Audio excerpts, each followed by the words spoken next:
question de savoir si en Angleterre, hein, ils disent est-ce que c'est le meilleur gardien du monde? Il n'est pas dans les 30 pour le Ballon d'Or. Oui. Non, mais on a déjà eu ce débat, rappelez-vous, les années précédentes avec Sadio Mané.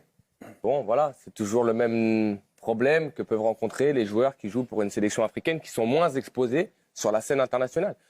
Qu'Edouard Mendy ne soit pas dans les 30 du Ballon d'Or, c'est assez incroyable. Pour moi, c'est le meilleur gardien de Première Ligue l'année dernière, meilleur gardien de la Ligue des Champions, meilleur gardien européen, puisqu'il a reçu le trophée pour ça. Et vous voyez Donnarumma qui a gagné l'Euro, qui a été très bon aussi, mais qui n'est pas dans les 30. Bon, c'est encore un débat qu'on pourrait avoir. Lui est dans les 30. Non, mais Donnarumma, lui, est dans les 30. En fait, Donc, C'est le seul gardien d'ailleurs qui est dans les 30. c'est pas de remettre en cause que Donnarumma soit dans les 30. Honnêtement, il a fait un super Meilleur joueur meilleur joueur de l'Euro. Mais c'est vrai que c'est un peu scandaleux quand même de ne pas avoir Edouard Mendy. On a vu Sadio Mané aussi. On a eu beaucoup de joueurs qui ont réagi justement à cette non-sélection.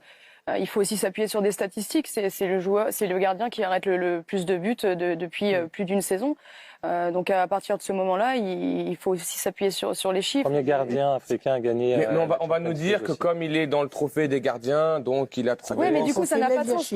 Voilà. Ça veut dire quoi? Ça veut dire que Donnarumma, comme il est dans la liste des 30, il a déjà gagné le trophée des gardiens. Normalement, a priori, si tu es le seul gardien dans les Ballons d'Or, tu devrais être le meilleur gardien, effectivement. Donc rien que ça, ça fausse. Si on regarde ses performances, il aurait dû y être. Il a été, comme l'a dit Habib, décisif l'année dernière dans le parcours de Chelsea. Certes, il y avait un collectif, mais il y avait surtout un grand gardien. Et là, si on regarde depuis le début de la saison, en Première Ligue, c'est lui qui a le meilleur pourcentage d'arrêts. Et son analyse, et on l'a vu là sur les images, les arrêts, c'est le gardien avec les expected goals qui évite le plus de buts depuis le début de la saison. Il est dans la lignée de ce qu'il fait depuis un an à Chelsea, dans un niveau qu'il a découvert. Ouais. On est unanime. Où je suis content, c'est que je ne suis pas le seul à m'élever contre ce... Allez, mini-scandale de ne pas le voir dans les 30. Je sais qu'Olivier est scandalisé également, Laure l'a dit.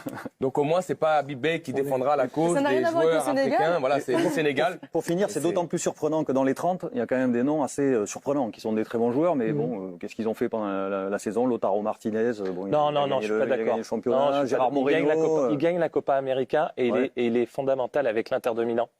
Il les emmène à gagner Faut pas le titre. toucher à Faut pas toucher à l'Inter. l'Inter avec Pardon, l'attaque. je retire